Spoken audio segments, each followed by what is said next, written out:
ప్రభువును రక్షకుడునైనటువంటి యేసుక్రీస్తు వారి నామంలో వందనాలు తెలియజేస్తా ఉన్నాను. ఈరోజు మనము ఒక చక్కటి పాఠాన్ని గురించి, మన ఆత్మీయ జీవితానికి, మన దేవునిలో బలపరచబడడానికి ప్రాముఖ్యమైనటువంటి కొన్ని విషయాలను గురించి మనం ఈరోజు నేర్చుకుందాం. వాటిలో భాగంగా ఓర్పు నేర్పే పాఠం అనేటువంటి ఈ విషయాన్ని గురించి మనము నేర్చుకుందాం. ఎందుకనంటే ఓర్పు అనేది ప్రతి మనిషికి చాలా ప్రాముఖ్యమైనది, అవసరమైనది అని మనము తెలుసుకోవాలి. ఓర్పు అనేటువంటి ఈ పదానికి మనము పర్యాయ పదాలుగా మనం చూసినట్లయితే సహనము అని, ఓపిక అని, లేకపోతే శాంతం కలిగి ఉండడము అని అనేక పదాలను మనము పర్యాయ పదాలుగా చెప్పవచ్చు. వీటన్నిటి యొక్క ముఖ్య ఉద్దేశము, ఈ పదాలను మనం చెప్పడానికి గల కారణం ఏంటంటే, ఓర్పు అంటే సహనము కలిగి ఉండడము, ఓర్చుకొని ఉండడము అని మనము తెలుసుకోవాలి. ఎందుకు ఓర్చుకోవాలి, ఎందుకు సహనము కలిగి ఉండాలి అనేది వాక్య ప్రకారం మనము తెలుసుకునేటువంటి ప్రయత్నం చేద్దాం. ఎందుకనంటే మనుషులను బట్టి మనం ఒకవేళ ఆలోచిస్తే, మనుషులు చెప్పినవే మనము వాస్తవాలని ఒకవేళ భ్రమపడితే మనము తప్పిపోయే ప్రమాదం ఉంటుంది. కాబట్టి దేవుడు చెబుతున్న ప్రకారంగా ఇంతకు ఓర్పును గురించి దేవుడు మనకు ఏం నేర్పించాలి అని ఆయన అనుకున్నాడు అని మనం చూసినట్లయితే, ఓపిక కలిగి ఉండడం లేదా ఓర్చుకోవడం వలన మనము అనేక మందిని మనము సంపాదించుకుంటాం, లేకపోతే ఎక్కువ మందితో మనకున్నటువంటి అన్యోన్య సహవాసాన్ని మనము పెంచుకునే వారం అవుతాం. ఈ ఓర్పు, ఈ సహనము అనేది ముందుగా దేవునిలో ఉన్నది అని మనము తెలుసుకోవాలి. ఎందుకనంటే దేవుడు సహనశీలుడు, దీర్ఘశాంతము కలిగినటువంటి వ్యక్తి. అందుకే తన పిల్లలపై ఆయనకు ఉన్నటువంటి ప్రేమ చేత మనము ఎన్ని తప్పులు చేసినప్పటికీ, ఎంతగా అవిధేయత చూపించినప్పటికీ దేవుడు మనందరి ఎడల తన సహనాన్ని చూపిస్తూ మనల్ని చేర్చుకోవడానికి ఆయన పరితపిస్తూ మన కోసం ఎదురు చూస్తున్నాడు అని మనము తెలుసుకోవాలి. కనుక ఓర్పు కలిగి ఉండడం వలన మనము దేవునిలో ఆత్మీయంగా బలపడడానికి కూడా అవకాశము ఎక్కువగా ఉంటుంది. ఈ విషయాన్ని మనము సమాజంలో ఒక రైతుల గురించి ఆలోచించినట్లయితే, ఒక రైతు ఒక విత్తనాన్ని విత్తి తనకు కావలసినటువంటి ఆ పంట కోసం కొన్ని నెలలు ఎదురు చూస్తూ ఉంటాడు, ఓర్పు కలిగి ఉంటాడు. అందులో అతను చాలా కష్టాలు ఎదుర్కోవలసి వస్తాయి. ఆ విత్తనాన్ని నాటిన నాటి నుండి అతడు దానిని పెంచడం కోసము ఆ చేనును లేదా ఆ పొలాన్ని చదువు చేయడము, నీళ్లు కట్టడము, లేకపోతే కావలసినటువంటి ఎరువులు వేస్తూ ఆ పంటను రక్షించడం కోసము ఆయన ఎంతో ఓపిక కలిగి ఎదురు చూడవలసి ఉంటుంది. ఈ కాలంలో ఆయన ఎంత కష్టపడినా కొన్నిసార్లు తాను ఆశించినటువంటి పంట పొందలేకపోవచ్చు, ఆయన కష్టమంతా వృధా అయిపోవచ్చు. కానీ రైతు అవేవి ఆలోచించకుండా తన ముందు ఉన్నటువంటి కాలంలో ఒక మంచి పంటను నేను కోస్తాను అనేటువంటి ఉద్దేశంతో ముందున్న కాలం అంతా కష్టపడి ఓర్చుకొని ఆ భూమి నుండి వచ్చేటువంటి పంట కోసం ఆయన ఎదురు చూస్తూ ఉంటాడు అని మనము తెలుసుకుంటాం. అది మన కళ్ళ ముందు జరిగేది. ఒక రైతే తాను పండించేటువంటి ఒక పంట కోసమే ఇంతగా మరి ఎదురు చూస్తే, దేవుడు మనకు ఓర్పుని ఇచ్చి దేనిని సంపాదించడం కోసం ఆయన మనల్ని వేచి ఉండమన్నాడు అనేది మనము ఈరోజు తెలుసుకుంటాం. ఓర్పు ఎంత ప్రాముఖ్యమైనది అనేది, ఎందుకు అంత విలువైనది అనేది మనం ఈరోజు వాక్యంలో నుండి నేర్చుకుంటాం. ముందుగా పౌలు గారు రోమీయులకు రాసినటువంటి పత్రిక 5వ అధ్యాయము 3వ వచనంలో నుండి మనం చూస్తే, అంతేకాదు శ్రమ ఓర్పును, ఓర్పు పరీక్షను, పరీక్ష నిరీక్షణను కలగజేయునని ఎరిగి శ్రమల యందును అతిశయపడుదుము. ఎందుకనగా ఈ నిరీక్షణ మనలను సిగ్గుపరచదు. ఓర్పు. శ్రమ అనేది, కష్టం అనేది ఏమి నేర్పిస్తుందంట? ఓర్పుని ఇస్తా ఉంది. సాధారణంగా మనిషి కష్టాలు రాగానే వెంటనే, ఒకవేళ క్రైస్తవులు అయితే వెంటనే ప్రార్థన చేస్తారు, మోకాళ్ళేసి ప్రార్థన చేసి దేవుణ్ణి అడుగుతారు. ఎందుకంటే ఇదిగో మాకు వచ్చినటువంటి కష్టాల నుండి తప్పించు తండ్రి, విడిపించండి అని వెంటనే మనము దేవుణ్ణి వేడుకుంటాము. కానీ శ్రమ, కష్టము ఏదైనా నీకు వచ్చిందంటే అది నీకు నేర్పించే విషయం ఒకటి ఉంది. ఏంటంటే అంటే అది నీకు ఓర్పును కలిగిస్తుంది. శ్రమ ఓర్పును, ఓర్పు పరీక్ష నిరీక్షణను కలుగజేయనని ఎరిగి శ్రమల యందును అతిశయపడుతుము. శ్రమల యందు కూడా అతిశయపడమన్నాడు, ఆనందించమన్నాడు. నిజంగా క్రైస్తవుడి నిరీక్షణ ఏదైతే ఉందో, తండ్రి చెంతకు చేరాలి, పరలోకం నేను వెళతాను అనేటువంటి నిరీక్షణ కలిగి ఉన్నటువంటి ఈ క్రైస్తవుడు తనకున్నటువంటి విశ్వాసం చేత నిజంగా శ్రమల యందు అతిశయపడుతున్నారా అంటే లేదనే మనము చెప్పవచ్చు. ఎందుకంటే శ్రమల యందు నిన్ను అతిశయపడమన్నాడు. ఈ నిరీక్షణ మనలను సిగ్గుపరచదు.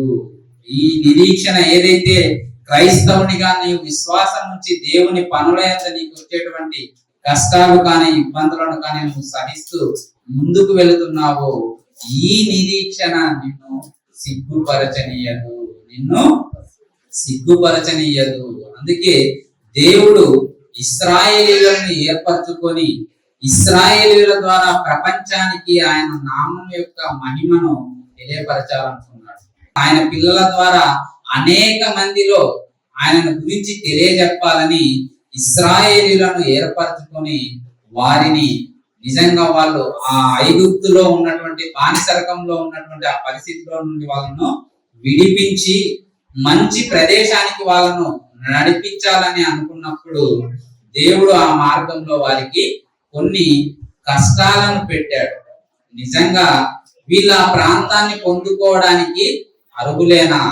నిజంగా వీళ్ళకు ఆ ప్రదేశము పొందగలిగేటువంటి అర్హత వీళ్ళకు ఉందా అనేటువంటి ఉద్దేశంతో దేవుడు వాళ్ళను పరీక్షించాడు.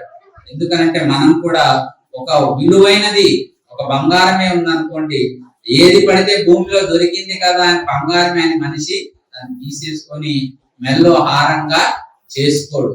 ఎందుకంటే ఆ బంగారము విలువైనది, గొప్పది అని తెలియబడాలంటే అది ఏం చేయబడాలి? అగ్నిలో కాల్చబడాలి.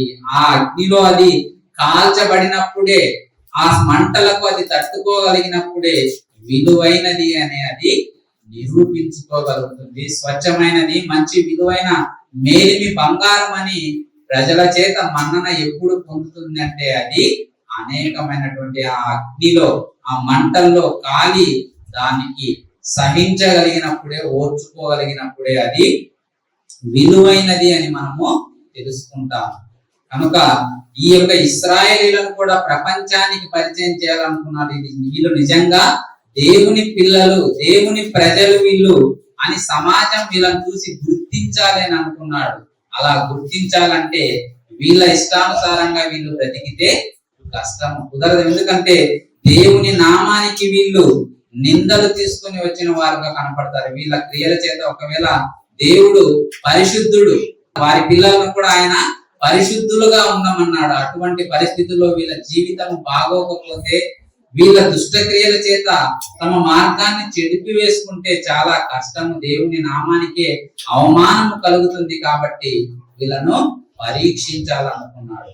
అలా పరీక్షించే సమయంలో దేవుడు వాళ్ళకు కొన్ని శ్రమలు, ఇబ్బందులు కలుగజేసినట్లుగా మనం ద్వితీయోపదేశ కాండంలో చూస్తాము. ద్వితీయోపదేశ కాండము 8వ అధ్యాయము 2వ వచనంలో నుండి మనం చూసినట్లయితే, ద్వితీయోపదేశ కాండము 8వ అధ్యాయము 2వ వచనము నుండి, మరియు నీవు ఆయన ఆజ్ఞలను గైకొందువో లేదో నిన్ను శోధించి నీ హృదయములోనున్నది తెలుసుకొనుటకు నిన్ను అనచు నిమిత్తమును అరణ్యములో ఈ 40 సంవత్సరములు నీ దేవుడైన యెహోవా నిన్ను నడిపించిన మార్గం అంతటిని జ్ఞాపకము చేసుకొనుము. ఆహారం వలనే గాక యెహోవా సెలవిచ్చిన ప్రతి మాట వలన నరులు బ్రతుకుదురని నీకు తెలియజేయుటకు ఆయన నిన్ను అణిచి నీకు ఆకలి కలుగజేసి నీవే గాని నీ పితరులే గాని ఎన్నడూ ఎరుగని మన్నాతో నిన్ను పోషించెను. ఈ 40 సంవత్సరంలో నీవు వేసుకున్న బట్టలు పాతగిలలేదు, నీ కాలు వాయలేదు. ఒకడు తన కుమారుని ఎట్లు శిక్షించెనో అట్లే నీ దేవుడైన యెహోవా నిన్ను శిక్షించువాడని తెలుసుకొని ఆయన మార్గంలో నడుచుకున్నట్లు ఆయనకు భయపడినట్లు నీ దేవుడైన యెహోవా ఆజ్ఞలను గైకొనవలెను. ఆయన మార్గాన్ని, ఆయన చట్టాల ప్రకారం జీవించాలనే ఉద్దేశంతో దేవుడు వీళ్ళను పరీక్షించాలనుకున్నాడు. అందులో భాగంగా వాళ్ళకు కొన్నిసార్లు నీళ్లు లేని సమయంలో వాళ్ళు ఎలా ఉన్నారు, ఆహారం లేని సమయంలో వాళ్ళు ఎలా ఉన్నారు అని పరీక్షించాలని దేవుడు అనుకున్నాడు. అలా పరీక్షించేటువంటి సమయంలో ఒకానొక సమయంలో వాళ్ళు తిండి లేనప్పుడు, లేకపోతే వారికి ఆహారం లేనటువంటి ఆ పరిస్థితుల్లో వాళ్ళు ఏ విధంగా మొరపెడుతున్నారో మనము నిర్గమకాండంలో చూస్తే 16వ అధ్యాయం 3వ వచనంలో నుండి చూస్తే, నిర్గమకాండము 16వ అధ్యాయము 3వ వచనం నుండి, ఇశ్రాయేలీలు మేము మాంసము వండుకొని కుండల యొద్ద కూర్చుండి తృప్తిగా ఆహారం తినునప్పుడు యెహోవా చేతి వలన ఏల చావకపోతిమి. ఈ సర్వ సమాజమును ఆకలి చేత చంపుటకు ఈ అరణ్యములోనికి మమ్మను అక్కడ నుండి తోడుకొని వచ్చితిరని వారితో అనగా, మాకు ఆకలిగా ఉంది, ఇదిగో మేము ఐగుప్తులో బానిసలుగా ఉన్నప్పుడు అక్కడ మంచి మాంసము, మంచి ఆహారము భుజించే వారము, కానీ ఇప్పుడు ఆ పరిస్థితి లేదు. ఈ అరణ్యంలో అటువంటి భోజనం లేదు అని వీళ్ళు సనుగుతా ఉన్నారు. మోషే గారితో వీళ్ళు వాదులాడుతా ఉన్నారు. ఏంటి మా ఈ అరణ్యంలో మమ్మల్ని చావడానికి తీసుకొని వచ్చావా మోషే అని మోషే గారితో వీళ్ళు సనుగుతా ఉన్నారు. నిజంగా ఐగుప్తులో వాళ్ళు ఉన్నటువంటి పరిస్థితిలో అనేక సూచక క్రియలు వారి మధ్యన జరిగించినప్పుడు వీళ్ళకు భోజనం ఏర్పాటు చేయడం దేవునికి చాలా కష్టమైన పని, అంటే చాలా చిన్న పని. ఆయన మాట చేత కలుగజేయగలడు, కానీ వీళ్ళు నమ్ముతారో నమ్మరో అనే వీరిని పరీక్షించాలనుకున్నాడు దేవుడు.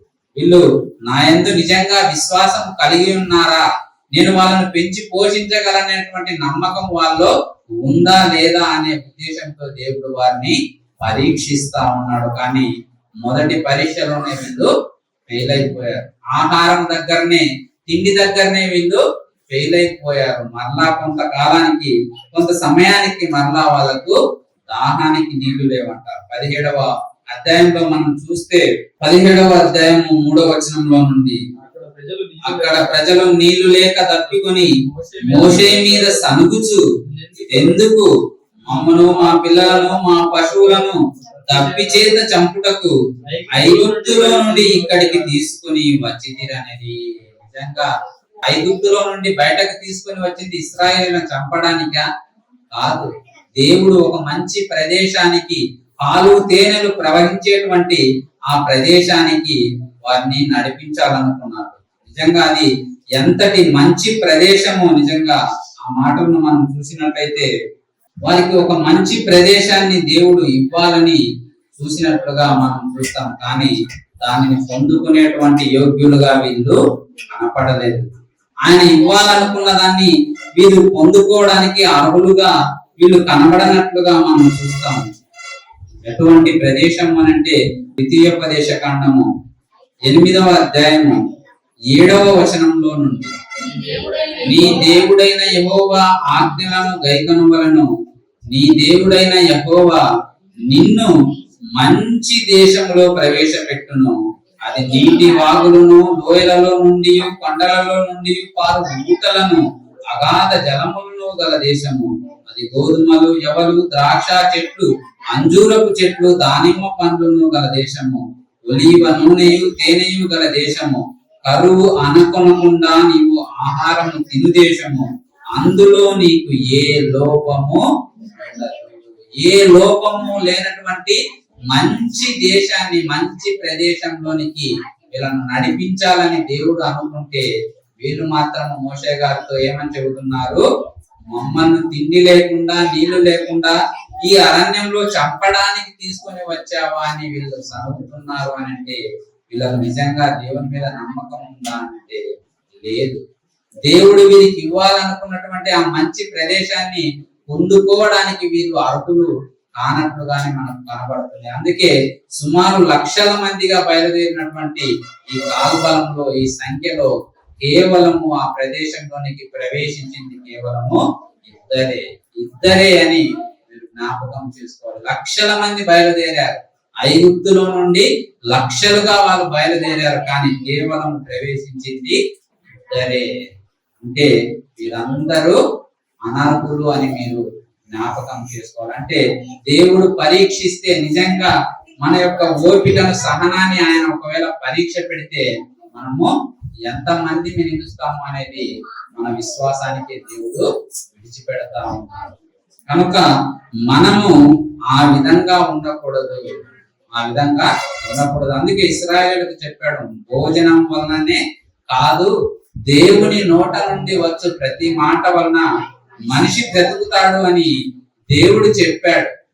అదే అవకాశాన్ని అపవాది ఉపయోగించుకుంటాడు. ఎప్పుడైనా సరే మనం కష్టాల్లో ఉన్నప్పుడు అపవాది ఆ కష్టాన్నే మనం తప్పుదోవ లేదా తప్పు చేయడానికి, దేవునికి అవిధేయంగా ప్రవర్తించడానికి వీడు దానిని అవకాశంగా చూపిస్తాడు. మనకేదైనా కష్టం ఉన్నప్పుడే, మనకేదైనా బాధ కలిగినప్పుడే ఆ పరిస్థితిలో నుండి వీడు మనం తప్పించడానికి చూస్తా ఉంటాడు.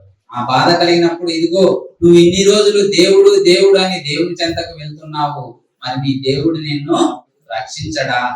ఎప్పుడు నీకు ఈ బాధలు తప్పవా, ఈ కష్టాలు నీకు తీరవా అని మనుషులు అవహేళనగా మాట్లాడుతూ ఉంటారు. ఇవన్నీ అపవాది క్రియలు. ఒకానొక సందర్భంలో యేసుక్రీస్తు వారు కూడా ఆయన 40 దినాలు ఉపవాసం ఉన్నప్పుడు అపవాది ఆయన చెంతకు వచ్చి అదే ఆయనను చిక్కించుకోవడానికి, ఆయనను తప్పించడానికి ఎత్తుగడ వేసి యేసుక్రీస్తు వారితో ఆ శోధకుడు ఏమంటున్నాడో మత్తయి సువార్తలో మనం చూస్తే, మత్తయి సువార్త 4వ అధ్యాయము 3వ వచనంలో నుండి మనం చూస్తే, ఆ శోధకుడు ఆయన యుద్ధకు వచ్చి, నీవు దేవుని కుమారుడవైతే ఈ రాళ్ళు రొట్టెలకున్నట్లు ఆజ్ఞాపించుకున్నాను.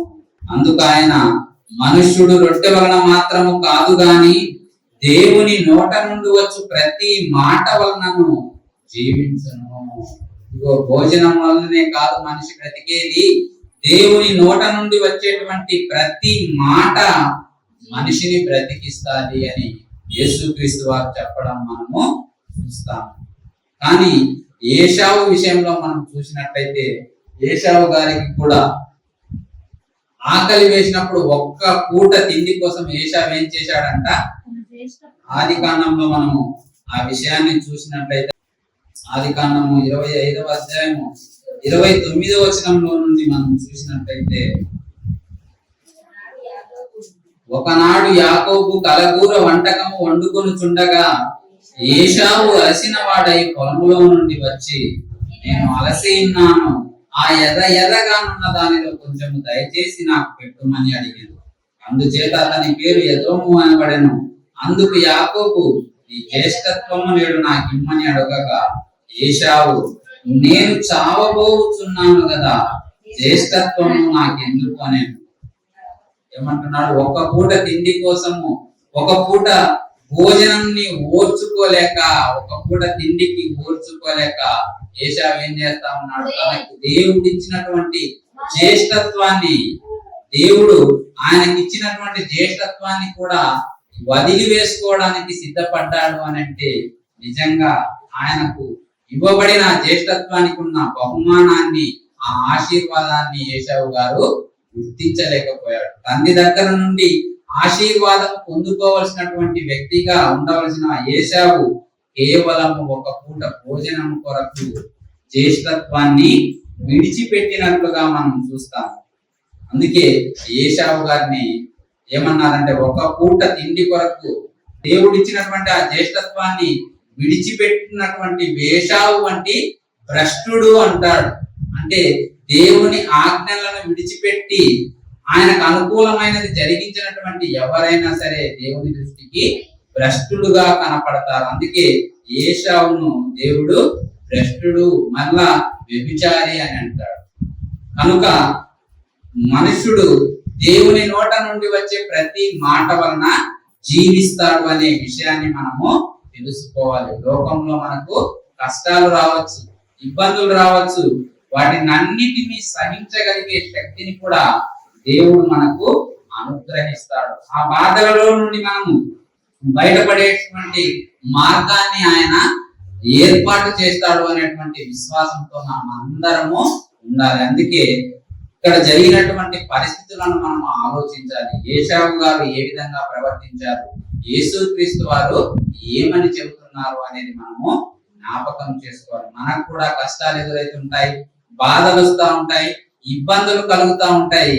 కానీ వాటిని అన్నిటినీ మనము సహించగలిగేటువంటి ఓర్పును ప్రసాదించమని మనము దేవుణ్ణి అడగాలి. యాకోబు గారు ఆ విషయాన్ని గురించి మాట్లాడుతూ యాకోబు గారు రాసినటువంటి పత్రిక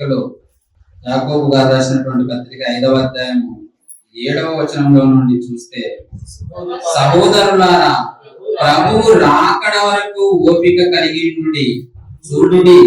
వ్యవసాయకుడు తొలకరి వర్షమును కడవరి వర్షమును సమకూడు వరకు విలువైన భూఫలము నిమిత్తము ఓపికతో కాచుకొనొచ్చు, దాని కొరకు కనిపెట్టును కదా.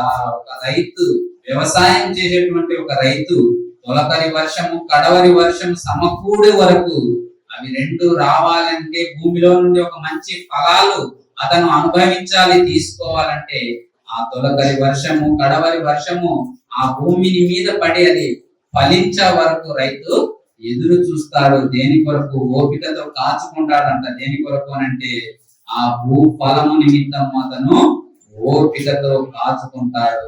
ప్రభువు రాక సమీపించుచున్నది కనుక మీరును ఓపిక కలిగి ఉండండి, మీ హృదయములను స్థిరపరచుకునండి. సహోదరులారా, మీరు తీర్పు పొందకుండా నిమిత్తము ఒకని మీద ఒకడు సనుగకుడి. ఇదిగో న్యాయాధిపతి వాకిట నిలిచి ఉన్నాడు. నా సహోదరులారా, ప్రభువు నామమున బోధించిన ప్రవక్తలను శ్రమానుభవమునకును ఓపికకును మాదిరిగా పెట్టుకొనుడి. సహించిన వారిని ధన్యులు అనుకుంటున్నాము కదా. మీరు యోబు యొక్క సహనమును గూర్చి వింటిరి. ఆయన ఎంతో జాలియు కనికరమును గలవాడని మీరు తెలుసుకొని ఉన్నారు. యోబు యొక్క సహనాన్ని గురించి మీరు ఆలోచించండి. ఇదిగో దేవుని పేరిట బోధించినటువంటి ప్రవక్తల యొక్క ఓపికను, వాళ్ళ శ్రమలను మీరు మాదిరిగా చూడండి. వాళ్ళు ఎన్ని కష్టాలు, ఎన్ని ఇబ్బందుల్లో వాళ్ళు ఏ విధంగా ప్రవర్తించారనే విషయాన్ని మీరు జ్ఞాపకం చేసుకొని ఆ ప్రకారం జరిగించండి అని యాకోబు గారు తన పత్రికలో జ్ఞాపకం చేస్తూ యోబు గారికి ఉన్నటువంటి సహనాన్ని గురించి ఆయన ప్రస్తావించడం జరిగింది. నిజంగా యోబు గారిని గురించి చెబుతూ దేవుడు, ఎందుకనంటే తన పిల్లలు ఎంత విలువైన వారు అనేది ప్రపంచము గుర్తించాలనే ఉద్దేశంతో దేవుడు వారిని గురించి నిజంగా ఎంత గొప్ప మాట పలుకుతున్నాడంటే యోబు గారిని గురించి చెబుతూ కూడా యోబు గ్రంథము 1వ అధ్యాయము 8వ వచనంలో నుండి మనం చూస్తే, అందుకు యెహోవా, నీవు నా సేవకుడైన యోబు సంగతి ఆలోచించితివా? అతడు యథార్థవర్తనుడును న్యాయవంతుడును అయి దేవుని యందు భయభక్తులు కలిగి చెడుతనం విసర్జించిన వాడు. భూమి మీద అతని వంటి వాడెవడునూ లేడు. భూమి మీద అతని వంటి వాడెవడు లేడా అంటే లేడు. ఆ కాలానికి ఎవడు లేడు. అంతమంది ప్రజల్లో కూడా వన్ అండ్ ఓన్లీగా ఎవరు కనపడుతున్నారంట? యోబు గారు ఒక్కరే దేవుని దృష్టికి కనపడతా ఉన్నారు. ఎందుకు? ఆయన దేవుని యందు భయభక్తులు కలిగి చెడుతనము విసర్జించిన వాడు. ఎట్టి కష్టంలోనైనా, ఇబ్బందుల్లోనైనా, బాధల్లోనైనా సరే దేవునిని విడవనటువంటి ఒక వ్యక్తిగా యోబు గారు కనపడుతున్నారు. అందుకే దేవుడు కూడా యోబు గారిని స్పెసిఫిక్ గా ప్రత్యేకంగా చెబుతా ఉన్నారు. భూమి మీద అతని వంటి వాడు ఎవడునూ లేడు అన్నాడు. అపవాది ఆ సమయంలో యోబు గారిని కోరుకుంటుంది. నేను ఒకసారి పరీక్షిస్తాను తండ్రి, నాకు అవకాశం ఇవ్వండి. మీరు చెబుతున్నారు, ఇదిగో ఎవరైనా తల్లిదండ్రులు చెప్పుకుంటారు, మా పిల్లవాడు ఫలానా అండి, వాడు గొప్పోడండి, వాడు మంచోడండి, వాడికి చెల్లు అడవాట్లు లేవండి అని ఎవరి తల్లిదండ్రులు వాళ్ళ గురించి చెబుతారు. నిజంగా వాడు అంత మంచివాడా అనేది ఎవరు పరీక్షించాలంటే ఇతరులు వారిని పరీక్షిస్తే అర్థమవుతుంది. అలా దేవుడు కూడా చెప్పినటువంటి ఆ మాటను, భూమి మీద యోగు లాంటి వ్యక్తి ఎవరు లేరు అన్నటువంటి ఆ మాటను వాస్తవం అని నిరూపించాలంటే కష్టాల్లోనూ ఇబ్బందుల్లోనూ కూడా ఆయన ఓర్చుకునేవాడై ఉండాలి. దేవుని నామాన్ని దూషించే వ్యక్తిగా ఆయన కనపడకూడదు. అందుకే అపవాది దేవుని యొక్క అవకాశం కోరి ఇప్పుడు యోగు గారిని కష్టాల్లోనికి నెడతా ఉంది. ఎటువంటి కష్టాలు అని అంటే నిజంగా మొదటి అధ్యాయము 14వ వచనంలో నుండి మనం చూస్తే ఒక్కొక్కటిగా మనం ఒకటి రెండు చదువుదాము. 14వ వచనంలో నుండి, ఎద్దులు నాగలి దున్నుచు గాడిదలు వాటి సమీపమున మేయుచూ ఉండగా షబాయిలు వాటి మీద పడి వాటిని పట్టుకొని పోయి ఖడ్గముతో పనివాన్ని హతము చేసిరి. జరిగినది నీకు తెలియజేయటకు నేను ఒక్కడినే తప్పించుకొని ఉన్నాను. ఒక వ్యక్తి వచ్చి జరిగినటువంటి ఆ కష్టాన్ని గురించి చెబుతూ ఉండగా, ఆ నష్టాన్ని గురించి ఆయనకు వివరిస్తూ ఉండగా మరొక వ్యక్తి వచ్చి వెంటనే చెబుతా ఉన్నాడు. అతడు ఇంకా మాట్లాడుతుండగా మరొకడు వచ్చి, దేవుని అగ్ని ఆకాశం నుండి పడి గొర్రెలను పనివారిని రగులబెట్టి కాల్చి వేసెను. దానిని నీకు తెలియజేయటకు నేను ఒక్కడనే తప్పించుకొని వచ్చి ఉన్నాను అని. కష్టమైపోయింది, మరొక కష్టం వచ్చి చేరింది. అది మరలా వేరొక వ్యక్తి చెబుతూ ఉండగానే మరొక పనివాడు వచ్చి మరలా యోగు గారితో చెబుతా ఉన్నారు. ఏమనంటే, కల్దీయులు 3 సమూహములుగా వచ్చి ఒంటెల మీద పడి వాటిని కొనిపోయి ఖడ్గము చేత పనివారిని చంపిరి. నీకు చెప్పడానికి నేను ఒక్కడనే తప్పించుకొని వచ్చి తిని అని చెప్పారు. ఇలా ఆయన చెప్తూ ఉండగా 18వ వచనంలో మరొక మాట, అతడు మాట్లాడుతుండగా వేరొకడు వచ్చి నీ కుమారులను నీ కుమార్తెలను తన అన్న ఇంట భోజనము చేయుచుండగా ద్రాక్షారసము పానము చేయుచుండగా గొప్ప సుడిగాలి అరణ్య మార్గముగా వచ్చి ఆ ఇంటి 4 మూలను కొట్టగా అది యవ్వనుల మీద పడినందున వారు చనిపోయిరి.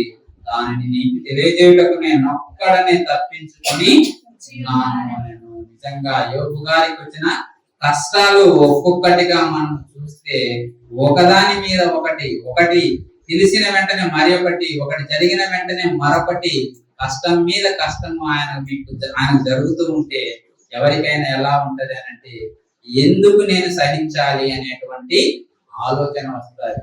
ఎందుకు నేను ఇంకా దేవుని యందు నమ్మకం కలిగి ఉండాలి అని మనుషులుగా మనకు అనిపిస్తుంది. ఎందుకనంటే ఇన్ని కష్టాలు నాకే రావాలనే ఆలోచన కూడా మనకు వస్తుంది. నిజంగా నేను దేవుణ్ణి నమ్ముకుంటే, దేవుడు అనే వాడే ఉంటే అంటాడు మనిషి చివరికి ఏమైతాడంటే దేవుని మీద నిందేసి, నిజంగా దేవుడు ఉంటే నాకే ఎందుకు ఇన్ని కష్టాలు వచ్చాయి అని అనిపిస్తారు. కానీ యోగు గారు అంటున్నారు, 1వ వచనంలో నుండి చదువుదాం. నేను నా తల్లి గర్భంలో నుండి దిగంబరినై వచ్చి తిని దిగంబరినై అక్కడికి తిరిగి వెళ్ళేదను. యెహోవా ఇచ్చెను, యెహోవా తీసుకుని పోయెను. యెహోవా నామమునకు స్తుతి కలుగును గాక. ఈ సంగతులలో ఏ విషయమందును యోగు ఏ పాపమును చేయలేదు, దేవుడు అన్యాయం చేసినని చెప్పలేదు. నిజంగా ఎంత గొప్పగా చెబుతున్నాడంటే, నేను ఈ స్థితిలో ఉండడానికి దేవుడే కారణము, వారందరూ నాకు కలగడానికి, నా ఆస్తి సమృద్ధిగా నాకు రావడానికి కూడా దేవుడే కారణము. ఆయనే ఇచ్చాడు, ఆయనే తీసుకొని పోయాడు అని నోటి మాటతో కూడా దేవుణ్ణి నిందించినటువంటి వ్యక్తిగా యోగు గారు కనపడతారు. ఇలా కొన్ని కష్టాలు ఆయనకు వచ్చాయి. మరలా దేవుడు నిజంగా ఏమంటున్నాడంటే, 2వ అధ్యాయంలో మరొకసారి ఏం జరిగిందంటే, దేవదూతలు యెహోవా సన్నిధిని నిలుచుటకై మరి ఒక దినము తటస్థించగా వారితో కూడా అపవాది యెహోవా సన్నిధిని నిలుచుటకు వచ్చిన. అప్పుడు మరలా అడుగుతా ఉన్నాడు దేవుడు 3వ వచనంలో, అందుకు యెహోవా, నీవు నా సేవకుడైన యోగు సంగతి ఆలోచించితివా అని యోగు గారిని గురించి చెబుతూ ఆయన అంటాడు. 3వ వచనంలోని చివరి మాట, నిష్కారణముగా అతనిని పాడు చేయుటకు నీవు నన్ను ప్రేరేపించినను అతడు ఇంకను తన యథార్థతను వదలక నిలకడగా ఉన్నాడు అనగా, ఇదిగో నువ్వు అడిగావు, నేను అవకాశం ఇచ్చాను, ఇదిగో నువ్వు అన్ని ఇబ్బందులు పెట్టినా నిజంగా యోగు మాత్రం తన యథార్థతను విడిచిపెట్టలేదు. దేవుడు అన్యాయం చేశాడు అని యోగు మాత్రం చెప్పటం లేదు. నిష్కారణంగా నువ్వు అడిగావు, కానీ యోగు గురించి నేను చెప్పాను కదా, ఆల్రెడీ నేను యోగు ఎటువంటి వ్యక్తి నీకు ఆల్రెడీ చెప్పేశాను. తనలాంటి వ్యక్తి భూమి మీద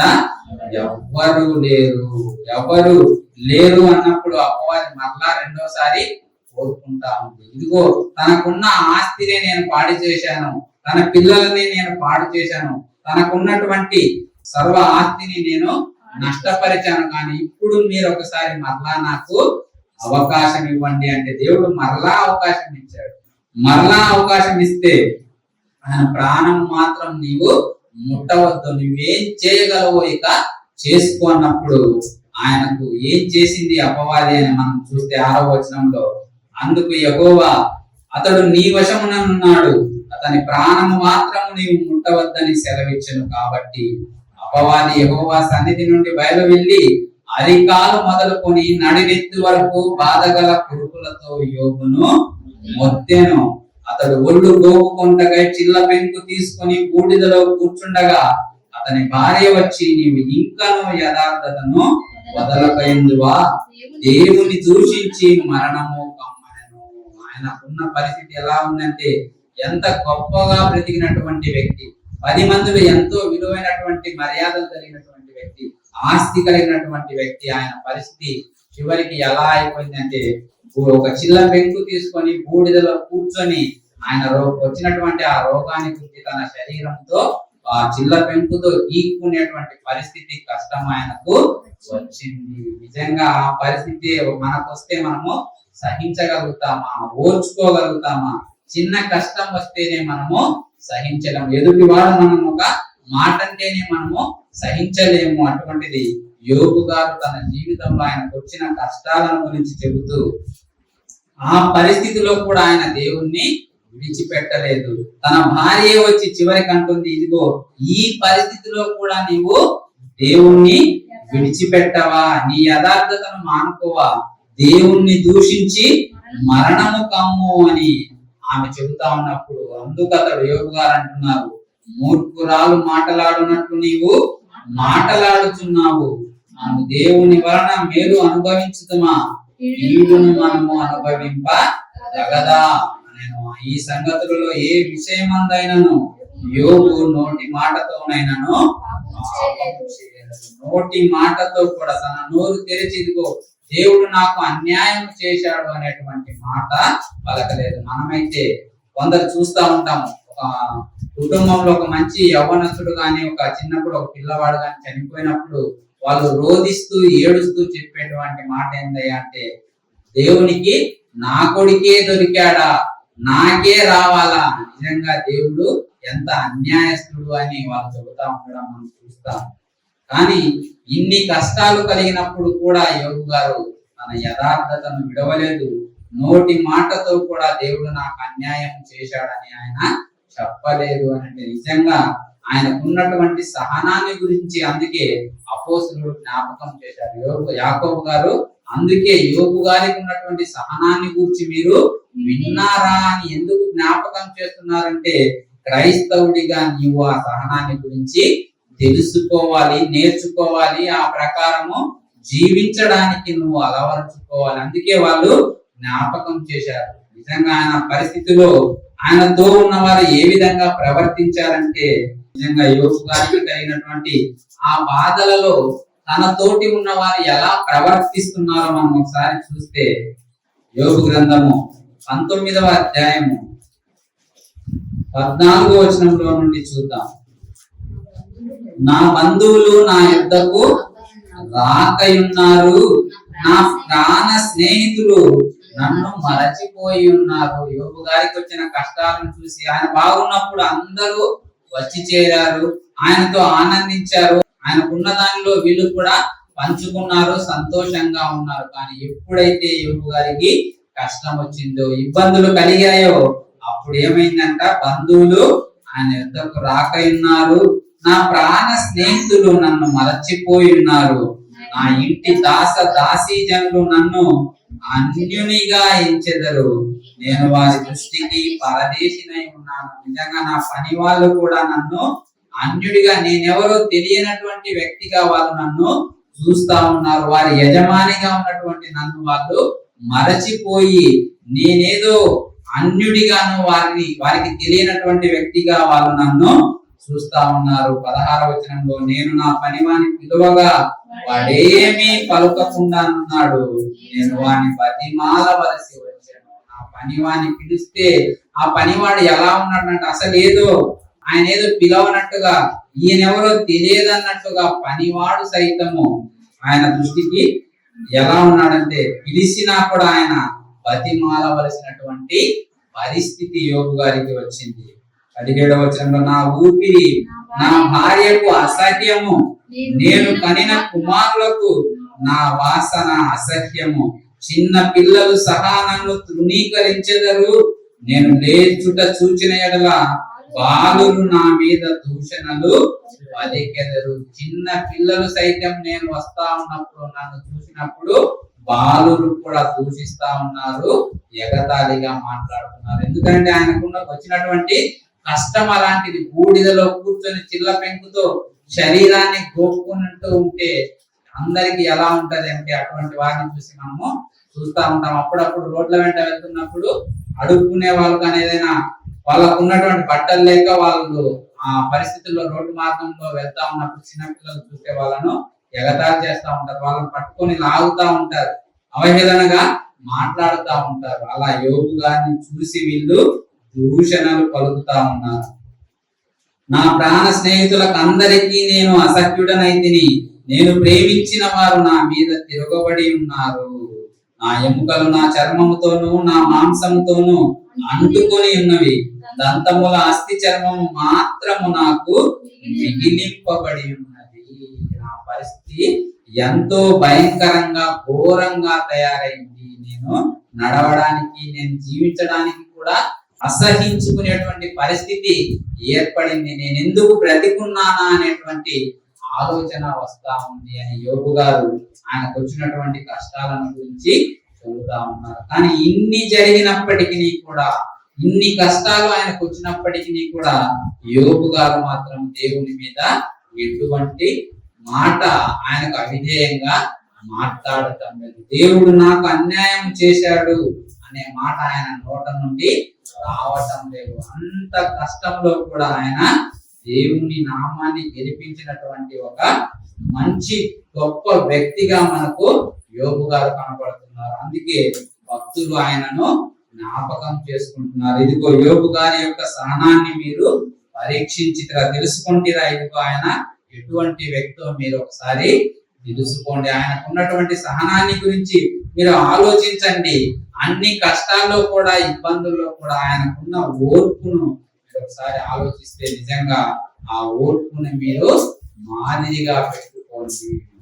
క్రైస్తవులైనటువంటి మనం కూడా మన జీవిత కాలంలో మనకు కొన్ని శ్రమలు, ఇబ్బందులు అనేవి వస్తూనే ఉంటాయి. నిజంగా మనం దేవుని మార్గంలో నడుస్తూ ఉన్నప్పుడే, దేవుని యందలి భయభక్తులు మనం కలిగి ఉన్నప్పుడే అపవాది మనల్ని ఎక్కువగా కోరుకుంటాడు. వాడు ఎప్పుడు ఎక్కువగా మనల్ని కోరుకుంటాడంటే, అన్యులైనటువంటి వారిని, లేకపోతే దేవుని యందు భయభక్తులు లేనటువంటి వారిని వాడు ఎలాగూ పట్టించుకోడు. ఎందుకంటే వాళ్ళు ఎలాగూ దేవుని వైపు లేరు, దేవుని గురించిన ఆలోచనలు వాళ్ళకు లేవు. అటువంటిప్పుడు వారి కోసం ఆలోచించవలసినటువంటి పని వానికి లేదు. ఎవరిని వాడు గర్జించే సింహంలాగా వెదకుతూ తిరుగుతా ఉంటాడంటే, ఎవరైతే దేవుని యందు భయభక్తులు కలిగి ఉన్నారో, దేవుని గురించి ఆలోచిస్తున్నారో, దేవుని కోసం మేము కార్యాలు చేయాలనేటువంటి ఆలోచనతో ఎవరైతే ఉంటారో అటువంటి వారి దగ్గరికే వాడు వస్తాడు. అటువంటి వారిలోనే వాడు ప్రవేశిస్తారు. అటువంటి వారికి వాడు కష్టాలను ఏర్పాటు చేస్తారు. అటువంటి వారిని వాడు ఎక్కువగా కోరుకుంటాడు అనే విషయాన్ని మీరు జ్ఞాపకం ఉంచుకోండి. అందుకే పేతురు గారు ఈ సందర్భాన్ని గురించి మాట్లాడుతూ పేతురు గారు చెప్పినటువంటి మరొక మంచి మాటను సమయంలో చదువుకుందాం. పేతురు రాసినటువంటి మొదటి పత్రిక 4వ అధ్యాయము 12వ వచనంలో ఉన్నది. ప్రియులారా, మిమ్మును శోధించుటకు మీకు కలుగుచున్న అగ్ని వంటి మహాశ్రమను గూర్చి మీకేదో ఒక వింత సంభవించినట్లు ఆశ్చర్యపడకుడి. మీరు ఆశ్చర్యపడకండి. ఎందుకనంటే ఇది ఎలా ఉంటదంటే మీకేదో ఒక వింత సంభవించినట్లు అప్పటి వరకు బాగానే ఉంటది. సడన్ గా మీరు ఊహించనిది మీ జీవితంలో ప్రవేశిస్తుంది. యోగు గారికి అదే జరిగింది. ఆయన ఏ ఇబ్బంది లేదు, ఏ బాధ లేదు, అంతా బాగానే ఉంది. ఆయన పిల్లల కోసం కూడా ఆయన దేవుని సన్నిధిలో బలులు అర్పిస్తూ వారి కోసం పాప పరిహారార్థ బలులు కూడా ఆయన జరిగిస్తా ఉన్నాడు. దేవుని యందు భయభక్తులు కలిగే జీవిస్తా ఉన్నాడు. కానీ ఊహించని విధంగా ఏదో ఒక వింత సంభవించినట్లుగా అగ్ని వంటి మహాశ్రమను గూర్చి మీకేదో ఒక వింత సంభవించినట్లు మీరు ఆశ్చర్యపడకండి. మీకు కష్టం వచ్చిందని మీరేమి ఆశ్చర్యపడకండి. ఎందుకనంటే క్రీస్తు మహిమ బయలుపరచబడినప్పుడు మీరు మహానందముతో సంతోషించు నిమిత్తము క్రీస్తు శ్రమలలో మీరు పాలివారై ఉన్నంతగా సంతోషించండి. మీరు క్రీస్తు శ్రమలలో పాలివారై ఉన్నట్లుగా ఇదిగో ఆయన ఏ విధంగా సర్వలోక మానవాళి కోసం క్రీస్తు వారు ఏ విధంగా శ్రమ పడ్డారో ఆ శ్రమలలో మీరు కూడా పాలివారై ఉన్నట్లుగా మీరు సంతోషించండి. ఎలా సంతోషించండి? మహానందంతో. మామూలు సంతోషం కాదు, మహానందంతో మీరు సంతోషించండి అన్నారు. క్రీస్తు నామము నిమిత్తము మీరు నిందల పాలైన ఎడల మహా స్వరూపి అయిన ఆత్మ అనగా దేవుని ఆత్మ మీ మీద నిలుస్తున్నాడు కనుక మీరు ధన్యుడు. 16వ వచనంలో నుండి చూస్తే ఎవడైనాను క్రైస్తవుడైనందుకు బాధ అనుభవించిన ఎడల అతడు సిగ్గుపడక ఆ పేరును బట్టియే దేవుని మహిమపరచవలను. ఆ పేరును బట్టియే దేవుని మీరు మహిమపరచాలి. ఎవడైనాను క్రైస్తవుడైనందుకు బాధ అనుభవించిన ఎడల అంటే ఎవరికైనా సరే కష్టాలు వస్తాయి. ఎవడైనా సరే నిజంగా దేవుని యందు భయభక్తులు కలిగి జీవిస్తున్నప్పుడు వాడికి ఖచ్చితంగా శ్రమలు వస్తాయి, ఇబ్బందులు వస్తాయి, వేదనలు వస్తాయి, బాధలు వస్తాయి. ఎలా అంటే అవి ఎలా చుట్టుముడతాయో మనం చెప్పలేము. అవి ఎలా ప్రవేశిస్తాయో మనము ఊహించలేము. ఊహించని విధంగా వాడు నిన్ను కష్టాల్లోకి నెడతారు. యోగు గారికి వచ్చిన కష్టాలు అటువంటివి. తనతో ఉన్నటువంటి అప్పటి వరకు ఆయనతో మంచిగా ఉన్న తన స్నేహితులు ఎదురు తిరిగారు, తన పనివారు ఎదురు తిరిగారు. ఆయన ఊళ్ళోకి వెళ్ళినప్పుడు పసి బాలుడు సైతం ఆయనను అసహించుకొని హేళన చేస్తున్నారంటే ఎటువంటి పరిస్థితి అంటే ఏదో ఒక వింత సంభవించినట్టుగా మీకు క్రైస్తవుడైనటువంటి మనకు కూడా అటువంటి శ్రమలే వస్తాయి. కానీ ఆయన అంటున్నారు 19వ వచనంలో, కాబట్టి దేవుని చిత్త ప్రకారం బాధపడువారు సత్ప్రవర్తన గలవారై నమ్మకమైన సృష్టికర్తకు ఆత్మలను అప్పగించుకున్న వలెను. మీరు ఓర్చుకోనండి. 5వ అధ్యాయము 10వ వచనంలో మరొక మంచి మాట ఉంటది, మనం చూద్దాం. తన మహిమకు క్రీస్తునందు మిమ్మల్ని పిలిచిన సర్వకృపానిధి దేవుడు కొంచెము కాలము మీరు శ్రమపడిన పిమ్మట తానే మిమ్మలను పూర్ణులుగా స్థిరపరచి బలపరచును. మీరు ఓర్చుకునేటువంటి శ్రమలనే మీరు సహించగలిగినంత వరకే ఆయన మీకు అపవాదికి అవకాశం ఇస్తాడు. మిమ్మల్ని శ్రమ పెట్టడానికి ఎంతవరకు అంటే మీరు సహించగలిగినంత వరకే, మీరు ఓర్చుకోగలిగినంత వరకే. అది ఎంత కాలము అంటే మనము చెప్పలేము. దేవుడు అంటున్నాడు కొంచెం కాలం మీరు సహించిన పిమ్మట, మీరు కష్టపడ్డము అలవాటు చేసుకున్న తరువాత దేవుడు ఏం చేస్తాడంట, తానే మిమ్ములను పూర్ణులుగా చేసి స్థిరపరచి బలపరుస్తాడు. అది మీకు అలవాటుగా మారిపోతుంది. ఇంకా ఆ కష్టం మీ జీవితంలో వచ్చినప్పుడు మీరు అంత కంగారు పడ్డారు. ఎందుకంటే ఆల్రెడీ మీరు చూశారు, ఆ శ్రమలు మీరు అనుభవించారు, వాటి యొక్క ముఖ్య ఉద్దేశం ఏంటో మీరు తెలుసుకున్నారు. కాబట్టి వాటి కోసం మీరు అంతగా కంగారు పడరు. ఎందుకంటే దేవుడు మిమ్మల్ని పూర్ణులుగా చేసి స్థిరపరిచి బలపరుస్తాడు. భక్తులు రాయించినటువంటి మరొక మంచి మాట మనం విలాప వాక్యం చూస్తే, విలాప వాక్యం గ్రంథము 3వ అధ్యాయం 26వ వచనం. నరులు ఆశ కలిగి యెహోవా అనుగ్రహించు రక్షణ కొరకు ఓపికతో కనిపెట్టుట మంచిది. ఇది మంచిది, ఎందుకంటే నువ్వు నరులు ఆశ కలిగి దేవుడు అనుగ్రహించే రక్షణ కొరకు నువ్వు ఓపికతో ఉండాలి, చాలా సహనము కలిగి ఉండాలి. అది నీకు మంచిది అని దేవుడు తెలియజేస్తున్నాడు. ఎందుకు మంచిది అని అంటే ఆయన నిన్ను విడిచిపెట్టేటువంటి వ్యక్తి కాడు. ఆయన ఎలాంటి వాడంటే 22వ వచనంలో అదే అధ్యాయంలో మాట్లాడుతూ భక్తుడు చెబుతా ఉన్నాడు, యెహోవా కృపగలవాడు, ఆయన వాత్సల్యత ఎడతెగక నిలుచున్నది గనుక మనము నిర్మూలము కాకుండా వారము. అనుదినము నూతనముగా ఆయనకు వాత్సల్యత పుట్టుచున్నది. ఇవి ఎంతైనా నమ్మదగిన వాడము. అనుదినము ఆయనకు నూతనముగా వాత్సల్యత, దయ, ప్రేమ, జాలి అవి అనుదినము ప్రతిరోజు ఆయనకు కలుస్తూనే ఉన్నాయంట. అవి ఉండడం చేతనే దేవుడు సహనశీలి కనుకనే మారనటువంటి వారి అందరి నిమిత్తం ఇంకా మీరు మారాలి అని ఆయన దీర్ఘశాంతము కలిగి ఉన్నాడు అని మన వాక్యంలో ఎన్నో మార్లు చదువుకున్నాం. కనుక ఓర్పు అనేది, సహనం అనేది ప్రతి ఒక్కరికి, మరి ముఖ్యంగా క్రైస్తవుడైనటువంటి ప్రతి ఒక్కరికి చాలా అవసరం. అది మంచి లక్షణము. ఆ యొక్క ఓర్పు ద్వారానే నువ్వు దేవుని యందు భయభక్తులు కలిగి ఉండటం అనేది ఎలాగో నేర్చుకుంటావు. దేవుడు ఇచ్చేటువంటి రక్షణ భాగ్యాన్ని పొందుకోవడానికి ఆధ్యాత్మికంగా నువ్వు బలపరచబడతావు అని దేవుని వాక్యం మనకు నేర్పిస్తా ఉంది. భక్తుడు దావీదు గారు చెప్పినటువంటి మరొక మాట మనం కీర్తనల గ్రంథము 40వ అధ్యాయము 1వ వచనం, యెహోవా కొరకు నేను సహనముతో కనిపెట్టుకుంటుని, ఆయన నాకు చెవియొగ్గి నా మొర ఆలకించును. దేవుని కొరకు నేను సహనముతో ఓపికతో నేను కనిపెట్టుకున్నాను, ఎందుకంటే ఆయన నాకు చెవియొగ్గి నా మొర ఆలకిస్తాడు. దావీదు గారు ఎందుకు అంత గొప్పగా చెప్పగలుగుతున్నారంటే ఆయన జీవితంలో ఉన్నాయి. ఆయన జీవితంలో వచ్చినటువంటి కష్టాలు అనేకము ఉన్నాయి. ఆయన సౌలు గారి దగ్గర ఉన్నప్పటి నుండి దేవుడు దావీదు గారిని రాజుగా చేయాలని అనుకున్నప్పటి నుండి సౌలు గారు దావీదుని ఎంత శ్రమ పెడతారో, చంపాలని ప్రయత్నిస్తాడో మనం చూస్తే నిజంగా అనేక కష్టాలు. ఆయన ప్రయాణం అంతా అరణ్య మార్గంలోనే, కొండల్లోనే మనం చూస్తాం. సౌలు చనిపోయేంత వరకు దావీదు కొండల్లోనే దాక్కునేవాడు, కొండల్లోనే నివసించేవాడు. అన్ని కష్టాలు, ఇబ్బందులు ఆయన వెంటాడినా ఆయన ఎవరి కొరకు కనిపెట్టుకున్నారంట? దేవుని కొరకు. యెహోవా కొరకు నేను సహనముతో కనిపెట్టుకుంటుని, ఆయన నాకు చెవియొగ్గి నా మొర ఆలకించును. దేవుడు ఉన్నాడు, దేవుడే నన్ను రక్షిస్తాడు, ఆయనే నన్ను కాపాడుతాడు.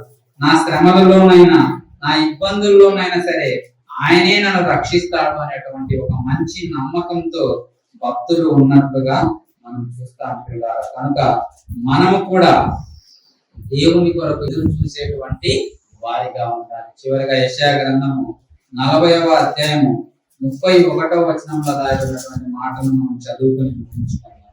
యెషయా గ్రంథము 40వ అధ్యాయము 31వ వచనం, యెహోవా కొరకు ఎదురు చూచువారు నూతన బలము పొందుదురు, వారి పక్షు రాజుల వలె రెక్కలు చాపి పైకి ఎగురుదురు, అలయక పరిగెత్తుదురు, సొమ్మసిల్లక నడిచిపోదురు.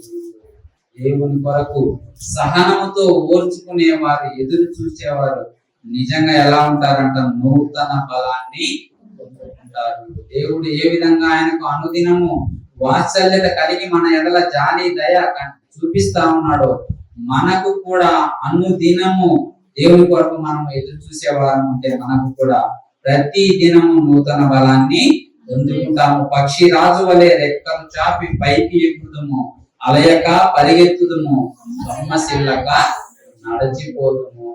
కాబట్టి ప్రతి ఒక్కరము ఓర్పు కలిగి జీవించడము, సహనము కలిగి జీవించడము అనేది అలవాటు చేసుకోవాలి.